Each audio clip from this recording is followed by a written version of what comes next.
नवराज्य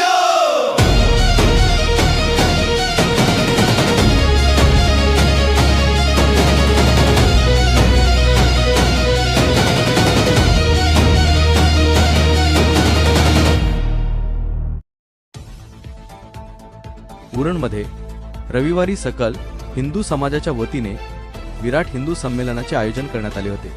उरण नगर परिषदेच्या शाळा मैदान पेन्शनर्स पार्क येथे हा कार्यक्रम पार पडला।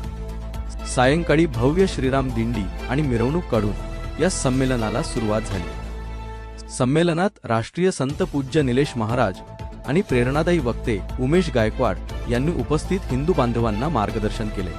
तसेच विविध सांस्कृतिक कार्यक्रमाद्वारे हिंदू संस्कृती, परंपरा आणि राष्ट्रभक्तीचा संदेश देखील देण्यात आला। या कार्यक्रमाला मोठ्या संख्येने उरणकरांनी हजेरी लावली होती। समाजाच्या वतीने हा आयोजन विराट हिंदू संमेलनाचं आयोजन आपल्या ह्या द्वारणगिरी उरण गावामध्ये आयोजित केलं आहे।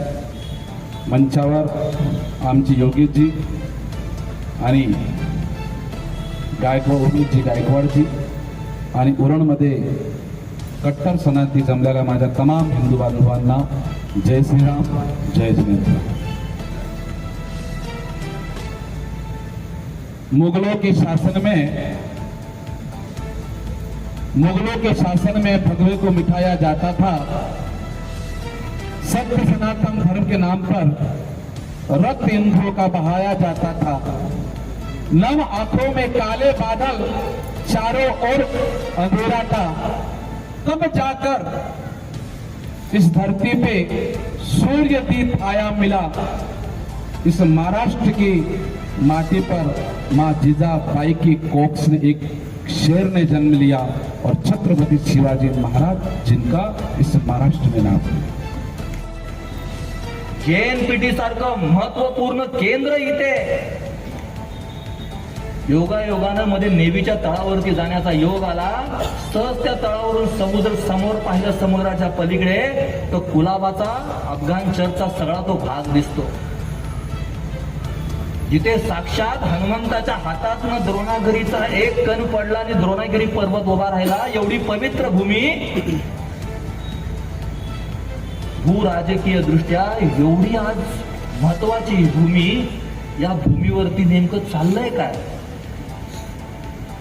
ही समस्या प्रत्येक भारतातल्या गल्लीची आहे। नेमकं काय चाललंय? 4 प्रकारची आक्रमणं चाललेत। आज ज्या डिझेल, पेट्रोलच्या आणि ऊर्जेच्या समस्येची आम्ही लढतोय, ती समस्या ग्लोबल मार्केट फोर्सची आहे। जो कोरोना या भारताला नव्हे अख्ख्या जगाला दिला, तो ग्लोबल मार्केटचं आज संकट या देशावरती नाही, अख्ख्या विश्वावरती आहे।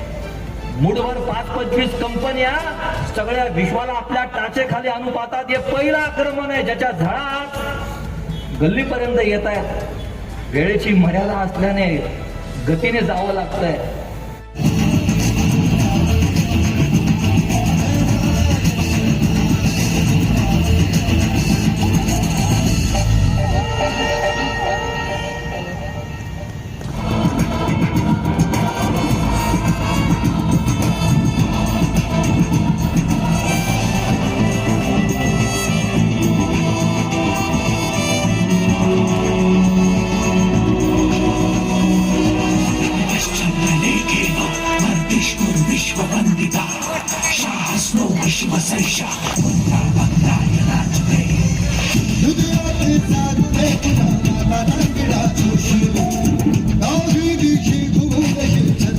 महाराष्ट्रातील सर्व जिल्ह्यातील ताज्या घडामोडी जाणून घेण्यासाठी नवराज्य चॅनलला सबस्क्राईब करा आणि दाबा बेल आयकॉन।